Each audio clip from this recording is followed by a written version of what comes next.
The city of Chicago will spend a sum of $8.6 million to fund Shotspotter technology for a final 9 months before the program's suspension in the city.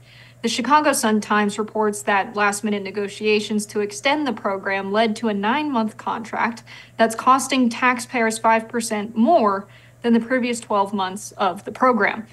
Mayor Brandon Johnson followed through on his campaign promise to suspend Chicago police's use of the controversial technology, which advocates say is costly, inaccurate, and unfairly targets communities of color. Northwestern University, the School of Law, published some research where a whopping 89% of Chicago police deployments prompted by Shotspotter turned up no gun-related crime, and 86% led to no report of any crime at all.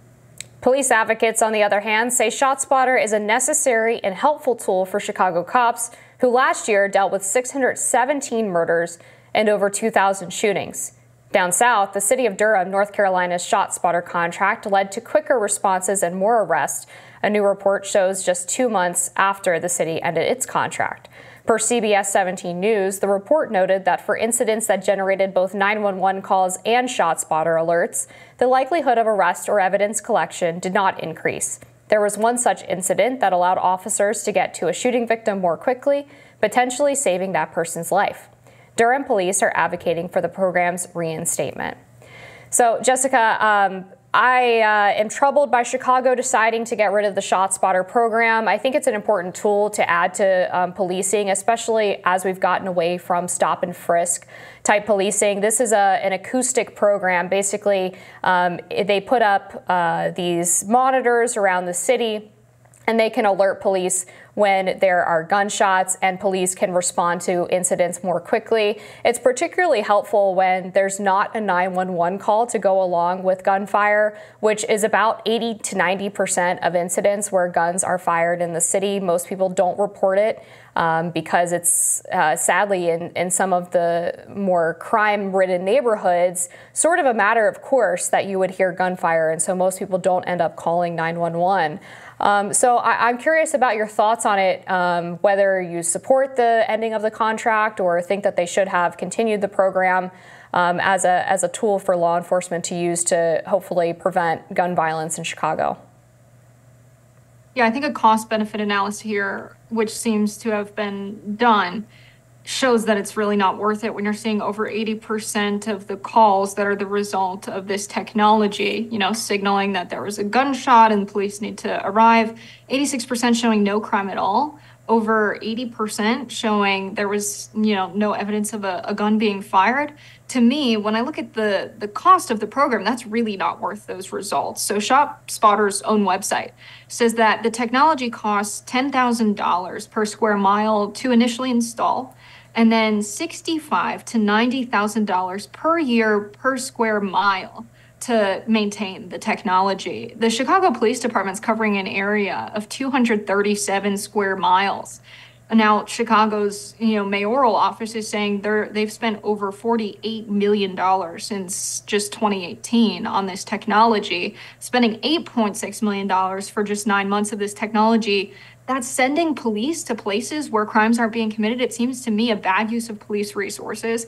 And if something else happens somewhere in the city where the police are needed, but they're responding to this technology, which seems to be faulty at best, and they can't respond to where there's actually someone who really needs support or needs help from police, that's really concerning for me. So I understand why the Chicago, mayoral office is suspending the program. Yeah, it definitely sounds like a lot of money. I think there have been cases where the police have been able to respond to shots fired more quickly and have been able to save victims' lives, which I think is a great thing. I don't know how much money you want to put on one person's life. That's a moral question that everybody has to grapple with, I guess.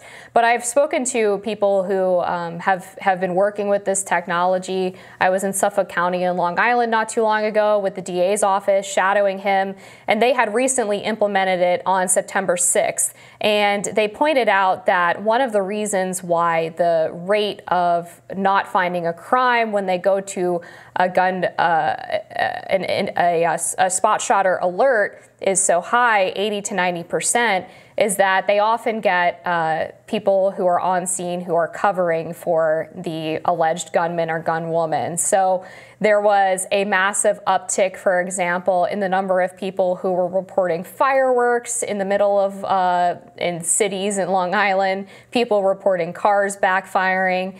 The DA sort of sarcastically pointed out to me, when is the last time you actually heard a car backfire, and why are we getting dozens of these reports when we show up to investigate a potential gunfire incident based on the Shotspotter acoustic data?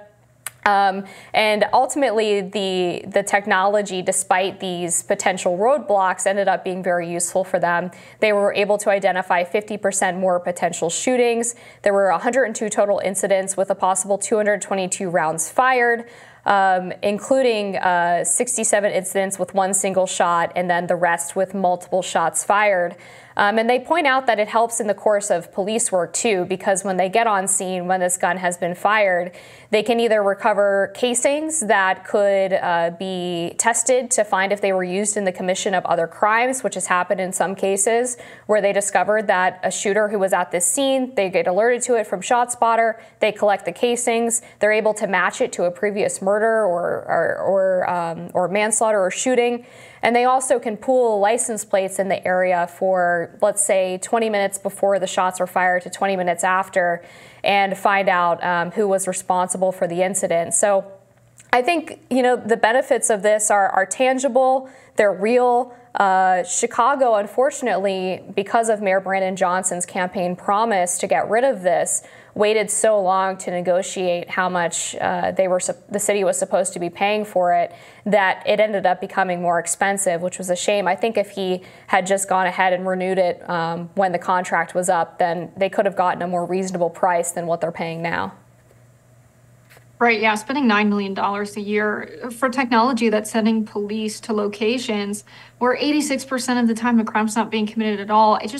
It seems like way too much money to be spent, that money should go towards schooling. It can go towards, more officers in the neighborhoods. If that's really, what people are worried about, is that the one thing that this benefits is the response time in the case that someone is shot. Hiring more officers is something that $9 million a year could go towards. But I think a lot of people really want investment in community, especially when you're considering the fact that there are possibly other dangerous situations happening where a police presence would benefit the people of Chicago. And instead having officers responding to these situations where there's nothing going on, there's also a risk there. And it's hard to consider when we look at the few scenarios where there are examples where someone's life was perhaps saved because of the short response time thanks to Shotspotters.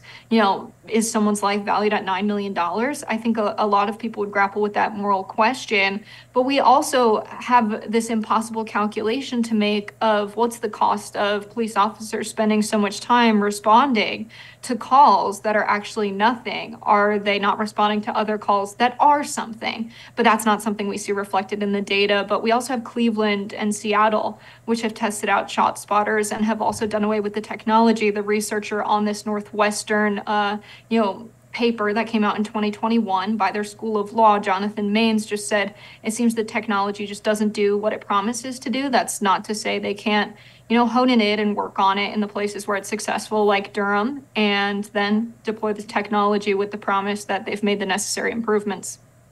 Yeah, we're running out of time, and I'll allow you to respond to this, but I was also troubled by Mayor Brandon Johnson's explanation for why he was getting rid of Shotspotters. I think your assessment of the cost-benefit analysis is much more reasonable than what he and some other people in Chicago are saying, which is that they have a problem with it because they feel it targets Black and brown communities. And my response to that, or my reaction to that, would be, this is an acoustic technology. It obviously can't tell the race of the person who's firing the gun. And so I never understood that particular criticism of Shotspotter, but I mean, maybe you have a different take on it. Why don't you tell us what you think on that?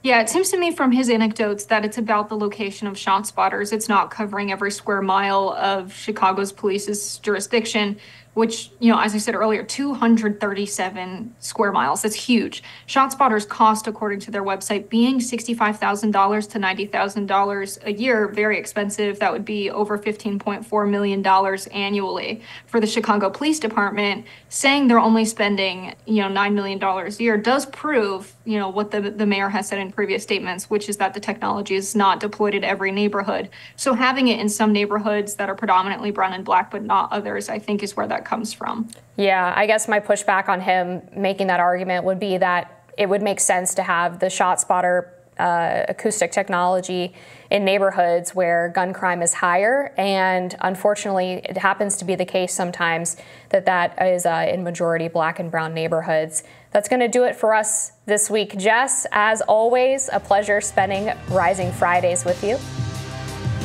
We've done it again, Amber. Thanks for watching, everyone. Another one in the books. We'll be back next week. And be sure to please like, share, and subscribe so you never miss any content.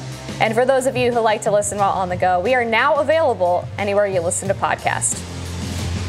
Bye, y'all.